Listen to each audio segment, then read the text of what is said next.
Coffee Break English Season 2, Episode 2.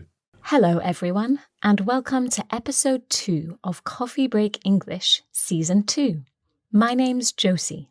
And I'm Mark, and we're really pleased to be here with you for another episode of Coffee Break English. This is the show where you can improve your English on your coffee break, or at the gym, walking the dog, or indeed on your commute to work.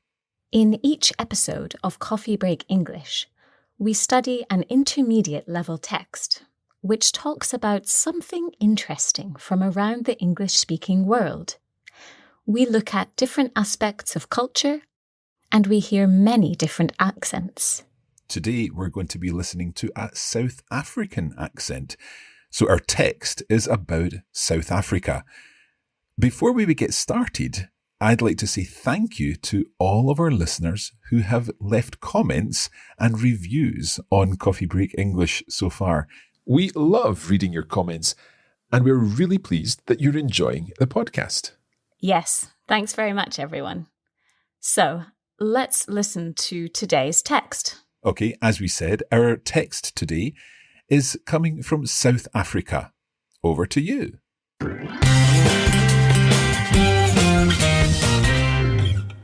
Hi everyone, my name is Rian, and I'll be your Coffee Break English South African correspondent.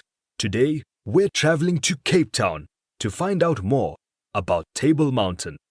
Let's begin. Table Mountain towers over Cape Town in South Africa. This huge rock plateau is over 1 kilometer tall and 3 kilometers long. On either side of Table Mountain are 2 more tall mountains, Devil's Peak and Lion's Head. The 3 mountains are important features in the Cape Town skyline, and Table Mountain in particular is one of South Africa's most iconic landmarks.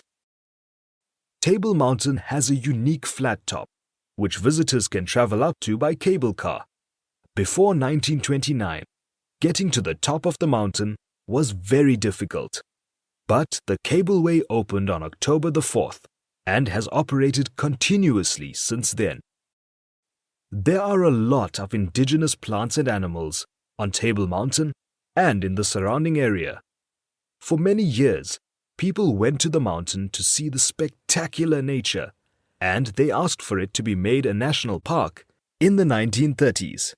In 1998, the president at the time, Nelson Mandela, decided that he agreed with this and finally opened the Cape Peninsula National Park, which was later renamed the Table Mountain National Park.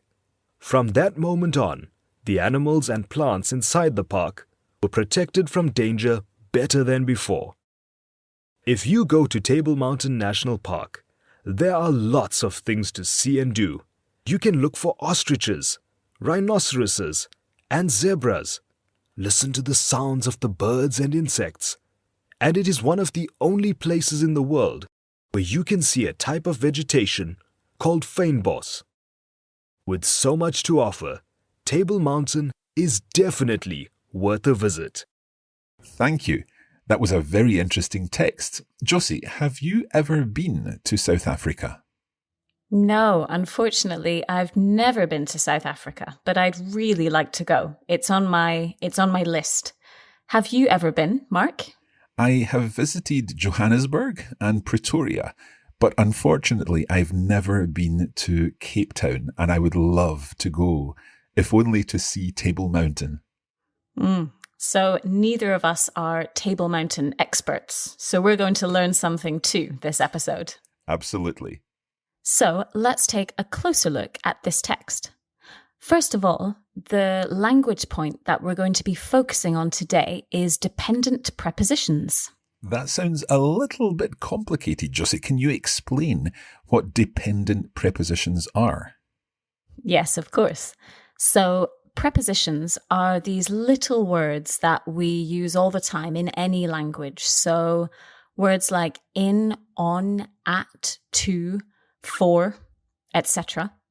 And here the word dependent just means that these prepositions depend on which verb you are using. Okay, that makes sense.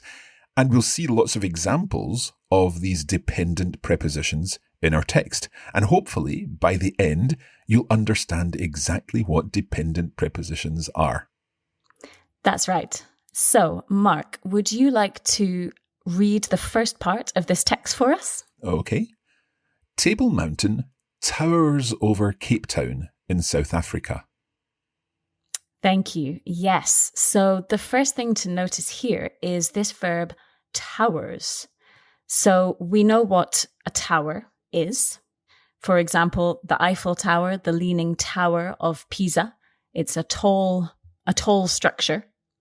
But here we're using tower as a verb, not as a noun. So in this case, what do you think it means, Mark? Well, I think it stands beside the city of Cape Town, and from the top of this mountain, you can see all over the city, as if it were a tower. Absolutely. Let's continue. This huge rock plateau is over 1 kilometre tall and 3 kilometres long. Yes, so this word plateau, this is actually a French word that we have borrowed into English.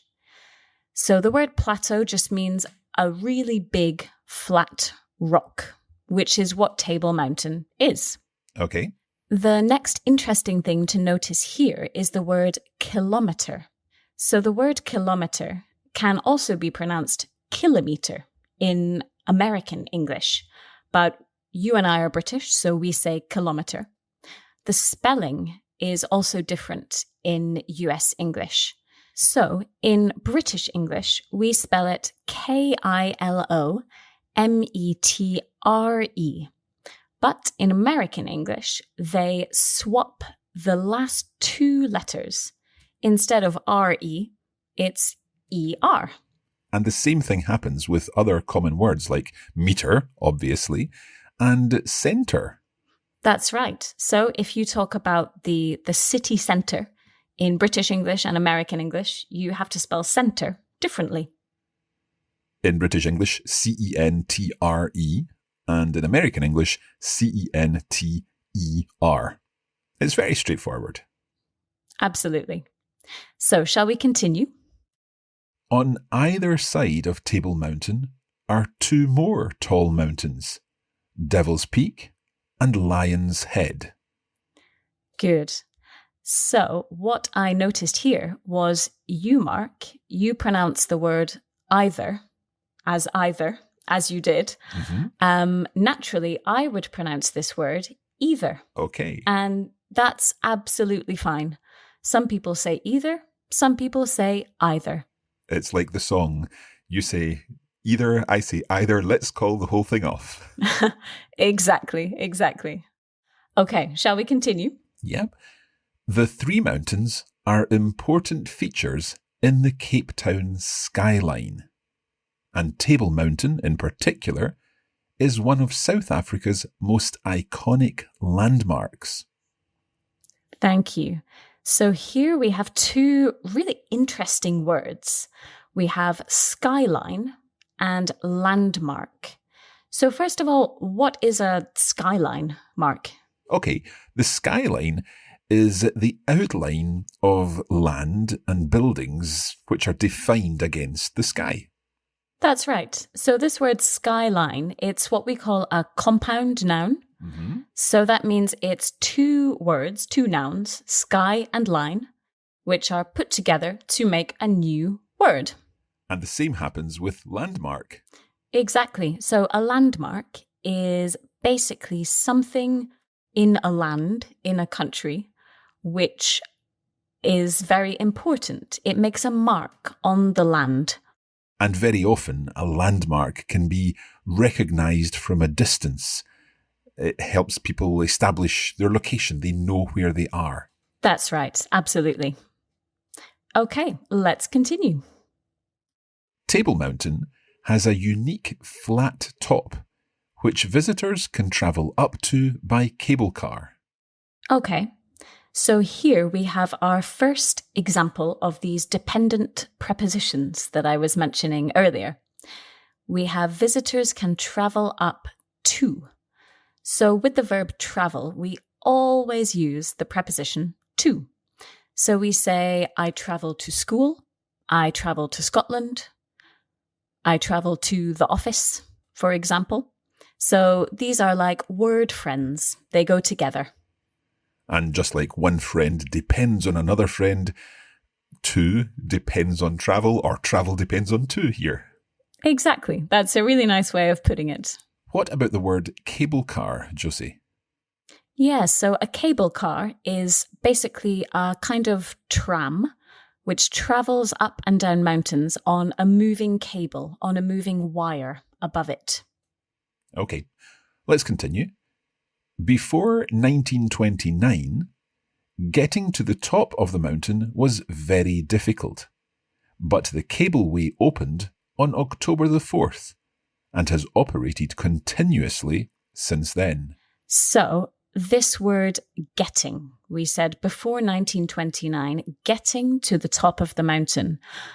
How can we explain the word getting here, Mark? It's tricky because get has many meanings in English. It's a very common word. In this case, it means something like arrive, arriving at the top of the mountain. That's right. And as you say, get has a lot of different meanings in English. We will see a lot of them over this series. Okay, so getting to the top of the mountain was difficult before 1929, but then it all changed. The cableway opened up on October the 4th. Okay, let's move on. There are a lot of indigenous plants and animals on Table Mountain and in the surrounding area. Yes, so this word indigenous, I'm pretty sure if you are a speaker of a Latin-based language, such as French, Italian, Spanish, or Portuguese, you will know what indigenous means. It basically means that something is native to a specific place. Okay, so these are plants and animals which are native to Table Mountain, or they only grow on Table Mountain. That's right, exactly. Let's continue. For many years, people went to the mountain to see the spectacular nature, and they asked for it to be made a national park in the 1930s. Yes, so here we have another example of these dependent prepositions. So this is with the verb ask. They asked for it to be made a national park. So when we want someone to give us something, we ask for it, always with the preposition for. So, for example, a child may ask for some chocolate, or in a classroom situation, you could ask for help. That's right, absolutely. Is ask always followed by for, Josie? Good question. It's not always followed by for, no. For example, when you ask somebody a question, we don't say ask for somebody a question. It's just ask alone. So no preposition is needed there. Can you give us an example of that in a sentence? Yes. For example, going back to our classroom situation when you're asking for a pen, you might also ask the teacher a question. So there we have ask without any preposition. That's right. That's right. Now, they asked for it to be made a national park, recognised as a national park, in the 1930s. Yes, so here we have the year 1930 with an S on the end of it. So here we are talking about the entire decade, the entire 10 years of the 1930s, from 1930 to 1940. And we can also say the 30s. We can, yes, because it's obvious to us. We're talking about the 1930s. Similarly, we talk about the 60s, the 70s, the 80s, the 90s. And what about this century? Well, with this century, it gets a little more difficult because when we talk about the 20s, we still think of the 1920s. So maybe this decade has to be the 2020s. Of course, you may be listening to this many years in the future, so who knows how we will describe the different centuries and the different decades. Exactly. It will be interesting to see. Let's continue. In 1998, the president at the time, Nelson Mandela, decided that he agreed with this and finally opened the Cape Peninsula National Park, which was later renamed the Table Mountain National Park. Okay, so here we have another example of our dependent prepositions, this time with the verb agree. So Nelson Mandela decided that he agreed with this opinion. So when we use the verb agree, we always use the preposition with. And we can agree with a person. So I could agree with Mark, or we can agree with an opinion, as Nelson Mandela did here. And what would the opposite of this be if I did not agree with you, Josie, which I do, of course? I hope so. But if you didn't, the opposite would be to disagree with someone. So we just add that dis on the beginning, and we still use the preposition with. So to disagree with someone or something. We also add some letters in the word renamed. We mentioned that the park was later renamed the Table Mountain Park. Exactly, yes. So here we take the verb name, which means to give something a name, and we just add re at the beginning. And this means to do something again. Can you give us some other examples of this?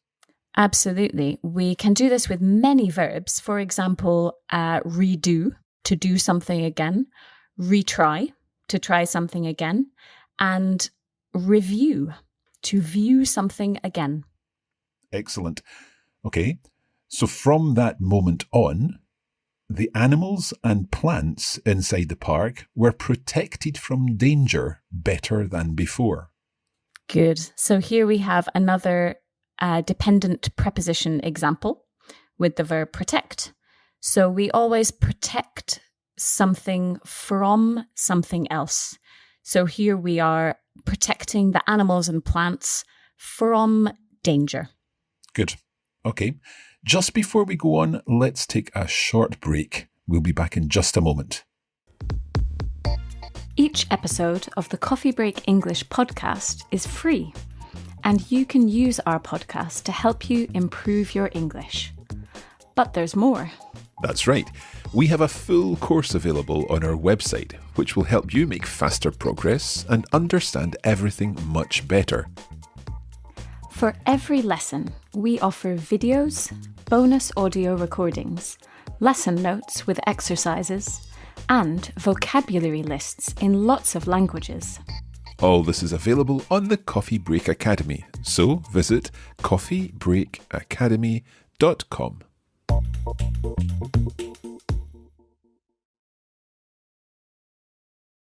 Welcome back to this discussion of Table Mountain. We hope you're enjoying this episode. Let's continue with the text. Okay. If you go to Table Mountain National Park, there are lots of things to see and do. We'll pause there. Yeah, so here, another dependent preposition. With the verb go, we always use to. So if you go to Table Mountain National Park, so we can go to many places. We can go to Paris, go to Scotland, go to work, but be careful. If you're talking about your home, we just say go home. No to needed there. So it's good to know about that exception there. Go home, but all the other ones will be go to. That's right. Okay, so what are these things that we can see and do in Table Mountain National Park? Let's listen to the next sentence. You can look for ostriches, rhinoceroses, and zebras. Listen to the sounds of the birds and insects, and it's one of the only places in the world where you can see a type of vegetation called fynbos. Yep, so here we have another preposition to notice. You can look for ostriches. So here, look for, it means search for, to try to find something. And we always use the preposition for in this case. So do we always use for with look? No, we don't. There are other prepositions that we can use, but that would change the meaning. For example, if we say look at, as in I am looking at you now, Mark, that just means I can see you. It doesn't mean I'm searching for you. So look at is a little different. Indeed. Okay. So we can look for ostriches, rhinoceroses, and do you say zebra or zebra? Well, I think I say zebra. Right. But both are acceptable. They are both acceptable, yes. Most of the time, most people in Britain say zebra, and most people in the US say zebra. Okay. What else can we do in the park? Well, we can listen to the sounds of the birds and insects. So be careful here. We always say listen to. For example, listen to music or listen to the Coffee Break English podcast. Which is obviously the best thing to listen to, even if you are walking through Table Mountain National Park. Oh, of course. And then there's also a type of vegetation called fynbos. And that's actually an Afrikaans word for a very special type of vegetation that you can find in Table Mountain. Let's finish off the text. With so much to offer, Table Mountain is definitely worth a visit. Good. So in this final phrase, we have this expression, Table Mountain is definitely worth a visit. So this phrase, to be worth, comes from the word worth, which means value. So it means there is something that is valuable to see in Table Mountain. It is worth a visit. Excellent. I think it's worth listening to this text again, now that we've gone through it, and hopefully this time you'll understand much more of the text. Good idea. Table Mountain towers over Cape Town in South Africa. This huge rock plateau is over 1 kilometer tall and 3 kilometers long. On either side of Table Mountain are 2 more tall mountains, Devil's Peak and Lion's Head.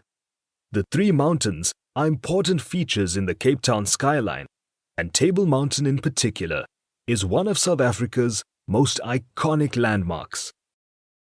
Table Mountain has a unique flat top, which visitors can travel up to by cable car.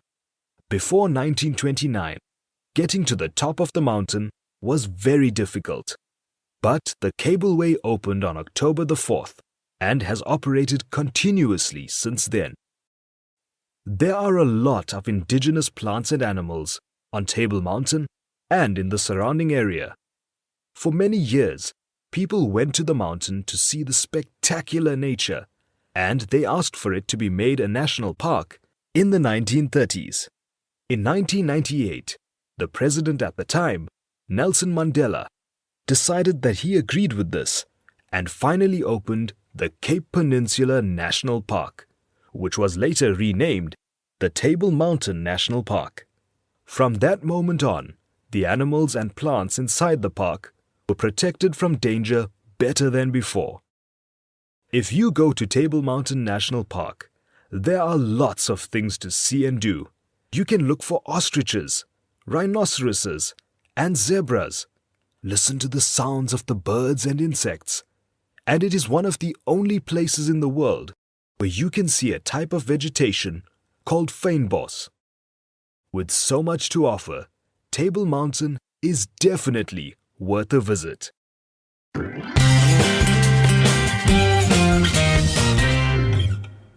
Okay, we hope that you have enjoyed this text about Table Mountain and that you've learned something new about dependent prepositions.